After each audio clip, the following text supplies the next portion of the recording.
Talk to us a little bit more about your relationship with Andre. I know those are two of the occasions that stand out to you. But if you could sum it up in a word, your relationship with Andre, what would it be? Amazing. Yeah. Okay. Listen, your brother's life is on the line. You are going to testify on his behalf. You have to. I mean, at this point, I mean, there's not a lot standing between Andre Warner and death row right now. So down in Florida, down in Polk County, Florida, we're seeing the defense attempt to humanize this defendant. Yes, he's a killer. Yes, he executed a young father who was begging for his life, a young father who wanted to be there for his daughter. All of that. The jury knows all that, right? But now they've got to decide, is this a life worth saving? So the defense is going to put everything in that they can to mitigate the damage that was done by Andre Warner when he killed Adam Hilaire. Now, this is Amanda Evans, his sister. Let's listen to a little bit more. How would you describe your relationship with Andre? I think me and Andre have a really good relationship. He does love me very much. I love my brother as well.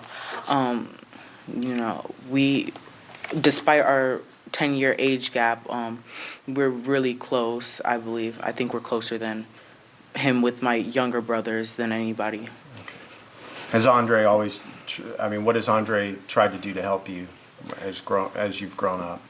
Andre basically kept me under his wing all the time.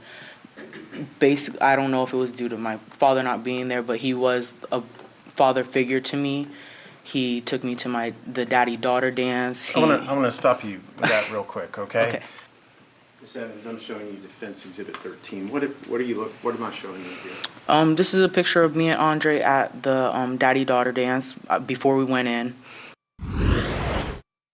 Today is not the first time he's heard you're pregnant. No. Okay. And, how did he respond when he found out you were pregnant? He was really excited. He was obviously kind of off about it at first because I am his younger sister, but he is really excited about the baby. Okay. And I don't want to get too personal, but there are some risks that you're going through right now with your pregnancy. Yes. And is that high risk? Yes. In fact, you had just met with a specialist as recently as yesterday? That was my regular doctor, but I do meet with one weekly. Okay. And, did Andre find out about the risks that you were experiencing with your pregnancy? Yes, we let him know as soon as we found out. And what was his response? He did get really emotional when he found out about the problems that we were having with with his niece. And that was probably one of the only times I've ever seen him that really emotional. And, we saw a little bit of that in the reaction shot. You could see that his sister testifying is reaching him. And it always makes me wonder, you're a human being and you've got a sister, you've got family. Why on earth would you do what you did and destroy all of that and just put this black cloud over your own family and then destroy someone else's life, literally destroy the life of that little girl who's not going to have her dad? I don't understand it. I never will. I don't think anyone will. But now it's up to this jury to figure out if this is a life worth saving. Let's bring in Court TV crime and justice reporter Joy Lim. Nakron is with us and still with us, the attorney who represented Jodi Arias, Kirk Nurmi. Joy, how far has the defense gone in trying to soften this defendant to show that there's more to him than just being a man who executed a young dad who was begging for his life? Yeah, so we've heard now from 3 family members, lay witnesses. We've heard from 3 expert witnesses. And, the thing where they have to hold back is that he is still claiming he is innocent, right? And because of that, his attorneys have already said, they've said to the judge outside the presence of the jury, we can't argue the mitigating factors the way that you ordinarily would in this situation because, we can't say, oh, he did commit the crime. However, he was substantially impaired. His capacity was substantially impaired, and therefore it is a mitigating factor. No, because he's just saying, I didn't do it. Yeah. Kirk Nurmi, let me tell you, the defendant here, and, he's never going to admit it. He's never going to admit it. how much do you think that will impact the way the jury sees him if they don't have that other part of the mitigation? Is it enough that family members come in and talk about some, more normal human moments that he's had in his life? Well, ultimately, Vinny, it could be enough, because any time I think the defense is talking about the human being, they're talking about Andre in this case. They're connecting the jury to the human being. It becomes harder for that jury to execute the human being. When they start talking about the offense, whether it's acceptance or denial, they're kind of losing, they're kind of bringing the jury back to that event. So what they really should be working to do is try to focus on him. Do you want to kill this human being as opposed to the guy that committed these actions? All right, Joy. Now, explain to us the issue, the controversy, the drama surrounding this defendant wanting to get on the witness stand and proclaim his innocence in front of these 12 jurors. Yeah, so of course, the defense has really been pushing for him to do this, and the state says, look, this issue was already decided. He has already been convicted of murder here. And then we heard from the defense yesterday saying, well, you guys opened the door to residual doubt, and so let us then address this issue, right? So today, where the judge came down is you guys can't talk about residual doubt in your closing arguments. However, we're going to admit the testimony from the trial of this defendant where he does proclaim his innocence. It's still not clear if that's going to be video testimony or transcript, but the jury's going to get to hear that from him. Kirk, what are your thoughts here? He's not going to be able to say he's innocent live, but we'll have some perhaps video or a transcript of what he testified to last time to the last jury that rejected him and did not believe him. Well, Vinny, it might not be ultimately in his best interest to have this testimony come out, but obviously he has the right to have that come out. And I think, the jury that would have sentenced him in the first place, had the trial not been interrupted by COVID, would have heard this. So ultimately, this jury should get to hear it as well. And so, they're going to have that issue to deal with. But again, like I said earlier, anytime they're talking about the crime as opposed to Andre, the human being, I think that puts the defense on their heels and gets closer to a death verdict. All right, let's take a listen to part of his testimony from the original trial. Well, I started overhearing phone calls while we're in the car, talking about a lick this or a lick that. And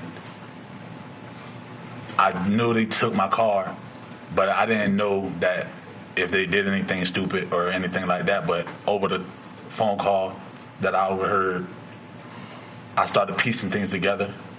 So that's what made me realize maybe something went on. But I didn't really look into it because at the time that's just something I didn't look into really.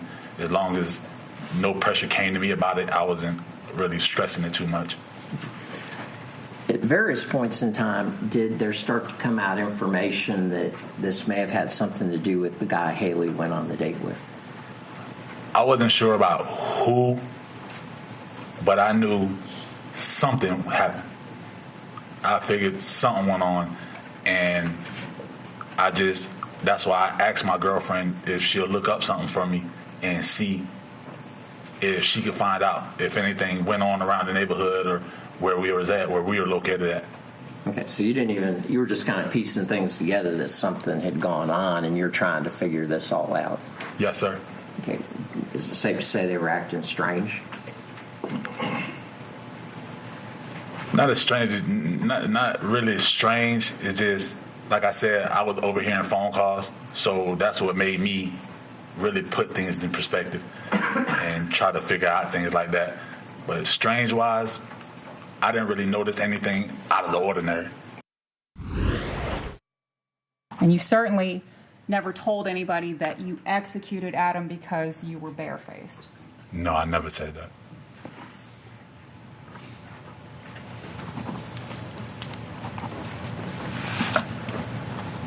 Now you've been sitting through this whole entire trial, right?